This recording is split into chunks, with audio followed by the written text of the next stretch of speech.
बिस्मिल्लाहिर्रहमानिर्रहीम।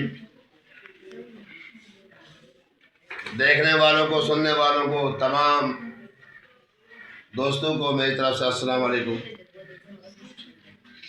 आज हमारा केमिस्ट्री का दूसरा लेक्चर है ग्रेड 9 का, और जो कि केमिस्ट्री की बुनियादी चीज़ें हैं हम उसको डिफाइन करने जा रहे हैं। ज़रा तवज्जो फरमाइएगा।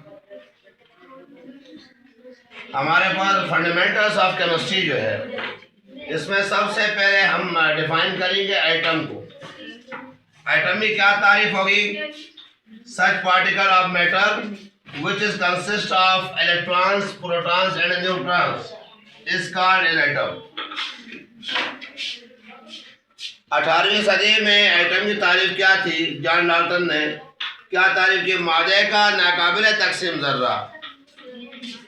मादे का नाकाबिल तकसीम जर्रा एटम कहलाता है। ये मादे का एक ऐसा जर्रा जो मज़ीद तकसीम नहीं होता है। कहा था individual particle of matter is called an atom. मादे का वो जर्रा जो तकसीम नहीं होता है एटम कहलाता है, लेकिन बाद में एटम मज़ीद छोटे जर्रों में तकसीम हुआ। एटम के अंदर more than 100 particles. Modern research ये हमें बताती है, जदीद तहकीक, एटम के अंदर 100 से ज़्यादा पार्टिकल्स पाए जाते हैं, लेकिन उनमें से 3 पार्टिकल्स ऐसे हैं जो एटम की केमिकल और फिजिकल प्रॉपर्टीज़ के लिए रिस्पॉन्सिबल है। ये जी एटम की कीमियाई और तबई खसूसियात का जो इंसार होता है इन 3 पार्टिकल्स होता है, वो कौन से? इलेक्ट्रॉन्स, प्रोटॉन्स और न्यूट्रॉन्स। तो इसके बाद न्यू डेफिनेशन क्या बनेगी एटम की? कि मादे का वो जर्रा जो इलेक्ट्रॉन्स, प्रोटॉन्स और न्यूट्रॉन्स पर मुश्तमिल हो, क्या कहलाता है? एटम। तो जॉन डाल्टन की जो 18वीं सदी की जो तारीफ थी कि मादे का नाकाबिल तकसीम जर्रा एटम कहलाता है, वो तारीफ क्या हो गई? वही फिलॉप हो गई। 1808 में जॉन डाल्टन ने ये एटम के बारे में ये अपना जो स्टेटमेंट दिया था। अब इसका मतलब ये है मादे का जो है जर्रा जो इलेक्ट्रॉन, प्रोटॉन और न्यूट्रॉन में मुश्तमिल क्या कहलाता है? एटम कहलाता है। ठीक है। Electrons are also mass particles, protons are also mass particles and neutrons are also mass particles. 3 तरह के मुजाहिद ज़रात हैं जो एटम की फिजिकल और केमिकल प्रॉपर्टी से क्या है? जिम्मेदार। अगर ये चेंज हो जाए तो एटम की फिजिकल प्रॉपर्टीज और केमिकल प्रॉपर्टीज क्या हो जाती है? चेंज हो जाती है। सेकंड जो हमारे पास है element.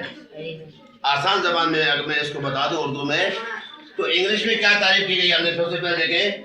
N element is a substance in which atoms are identical chemically. उनसर उर्दू में कहते हैं उनसर वो शे है जिसमें एटम कीमियाई तौर पर क्या होते हैं? एक जैसे। यानी एक जैसे एटमों का मजमूआ। एक जैसे एटमों का मजमूआ क्या कहलाता है? एलिमेंट। आवाज नहीं आ रही। एलिमेंट। बताएं क्या तारीफ करोगे उर्दू में? किसी भी जबान में करें, क्या तारीफ होगी?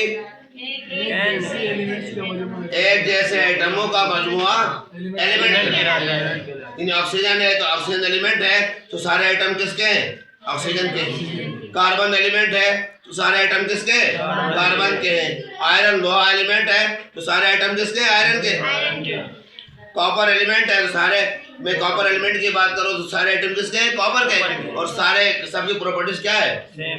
एक एलिमेंट में जितने भी एटम्स होते हैं उनकी प्रॉपर्टीज क्या होती है? सेम। यानी सेम एटमों का मजमूआ क्या कहलाता है? एलिमेंट कहलाता है। तो जितने भी एटम है उनकी प्रॉपर्टीज क्या होंगी? सेम। लिहाजा अब उसके बाद जो है नंबर 3 जो है वो मॉलिक्यूल। एटमों का कीमियाई मिलाप। एटमों का एटम आपस में केमिकली मिलते हैं, कीमियाई तौर पर मिलते हैं और क्या बनाते हैं? मॉलिक्यूल बनाते हैं। फिजिकली नहीं, केमिकली मिलते हैं। ये एटम से जब मॉलिक्यूल बनता है तो क्या बन जाते हैं? नई चीज बन जाती है। तो हम कहते हैं कि एटमों का कौन सा मिलाप हुआ? Chemical combination of atoms. एटमों का कीमियाई मिलाप से क्या बनता है? मॉलिक्यूल। अब मैंने यहाँ 2 या 2 से ज्यादा एटमों को क्यों नहीं कहा कीमियाई मिलाप से? बाद में ये तारीफ भी है 2 या 2 से ज्यादा एटमों का कीमियाई मिलाप को क्या कहते हैं? हम मॉलिक्यूल कहते हैं। लेकिन यह तारीफ मैंने क्यों नहीं की? क्योंकि एटम मॉलिक्यूल हमें मोनो एटमिक भी होता है। Molecule mono atomic, di atomic, tri atomic, tetra atomic, ऐसा मॉलिक्यूल जो सिर्फ कितने आइटमों से बना हो, एक आइटम से बना हो, तो वो क्या कहलाएगा, मोनोएटॉमिक मॉलिक्यूल।